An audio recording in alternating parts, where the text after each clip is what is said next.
नमस्कार दोस्तों, आज हम आपको सुनाएंगे तुलसी विवाह की पौराणिक कथा। अगर आप हमारे चैनल पर नए हैं तो हमारे चैनल को लाइक करें, सब्सक्राइब करें और शेयर करें। एक बार शिवजी ने अपने तेज को समुद्र में फेंक दिया। उससे एक महातेजस्वी बालक ने जन्म लिया था। यह बालक आगे चलकर जालंधर के नाम से पराक्रमी दैत्य राजा बना। इसकी राजधानी का नाम जालंधर नगरी था। दैत्यराज कालनेमी की कन्या वृंदा का विवाह जालंधर से हुआ। जालंधर महाराक्षस था। अपनी सत्ता के मद में चूर उसने माता लक्ष्मी को पाने की कामना से युद्ध किया, परंतु समुद्र से ही उत्पन्न होने के कारण माता लक्ष्मी ने उसे अपने भाई के रूप में स्वीकार किया। वहां से पराजित होकर वह देवी पार्वती को पाने की लालसा से कैलाश पर्वत पर गया। भगवान देवाधिदेव शिव का ही रूप धरकर माता पार्वती के समीप गया, परंतु माता पार्वती ने अपने योग बल से उसे तुरंत पहचान लिया था तथा वहां से वे अंतर्ध्यान हो गई। देवी पार्वती ने क्रोधित होकर सारा वृत्तांत भगवान विष्णु को सुनाया। जालंधर की पत्नी वृंदा अत्यंत पतिव्रता स्त्री थी। उसी के पति धर्म की शक्ति से जालंधर न तो मारा जाता था और न ही पराजित होता था। इसलिए जालंधर का नाश करने के लिए वृंदा के पति व्रत धर्म को भंग करना बहुत जरूरी था।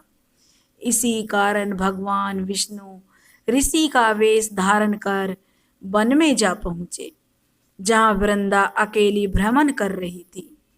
भगवान के साथ दो मायावी राक्षस भी थे, जिन्हें देखकर वृंदा भयभीत हो गई।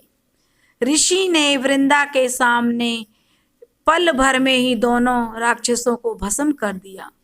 उनकी शक्ति देखकर वृंदा ने कैलाश पर्वत पर महादेव के साथ युद्ध कर रहे अपने पति जालंधर के बारे में पूछा। ऋषि ने अपनी माया के जाल से दो बानर प्रकट किए।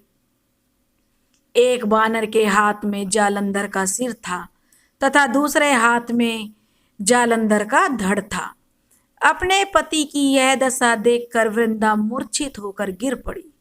होश आने पर उसने ऋषि रूपी भगवान से विनती की कि वह उसके पति को जीवित करें।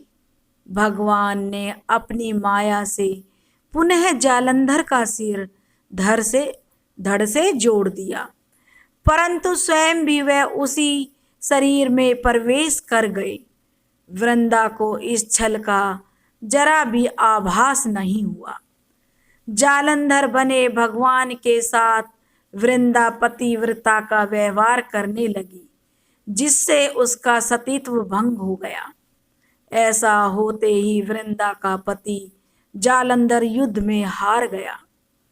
इस सारी लीला का जब वृंदा को पता चला तो उसने क्रोधित होकर भगवान विष्णु को हृदय विहीन शिला होने का श्राप दे दिया।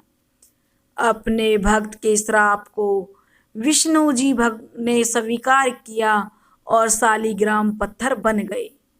सृष्टि के पालनकर्ता के पत्थर बन जाने से ब्रह्मांड में असंतुलन की स्थिति हो गई। यह देखकर सभी देवी देवताओं ने वृंदा से प्रार्थना की कि वे भगवान विष्णु को श्राप से मुक्त कर दें। वृंदा ने विष्णु को श्राप मुक्त कर स्वयं आत्मदाह कर लिया। जहां वृंदा भस्म हुई वहां तुलसी का पौधा उगा। भगवान विष्णु ने वृंदा से कहा, हे वृंदा, तुम अपने सतीत्व के कारण मुझे लक्ष्मी से भी अधिक प्रिय हो गई हो। अब तुम तुलसी के रूप में सदा मेरे साथ रहोगी। तब से हर साल कार्तिक महीने में देव उठनी एकादशी का दिन तुलसी विवाह के रूप में मनाया जाता है। जो मनुष्य मेरे शालिग्राम रूप के साथ तुलसी का विवाह करेगा, उसे इस लोक और परलोक में विपुल यश प्राप्त होगा। उसी दैत्य जालंधर की यह भूमि जलंधर नाम से विख्यात है। सती वृंदा का मंदिर मोहल्ला कोट किशनचंद में स्थित है। कहते हैं इस स्थान पर एक प्राचीन गुफा थी जो सीधी हरिद्वार तक जाती थी।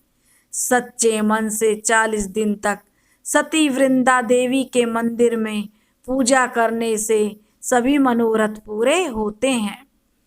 जिस घर में तुलसी होती है वहाँ यम के दूत भी असमय नहीं जा सकते। मृत्यु के समय जिसके प्राण मंजरी रहित तुलसी और गंगा जल मुख में रखकर निकल जाते हैं, वह पापों से मुक्त होकर वैकुंठ धाम को प्राप्त होता है।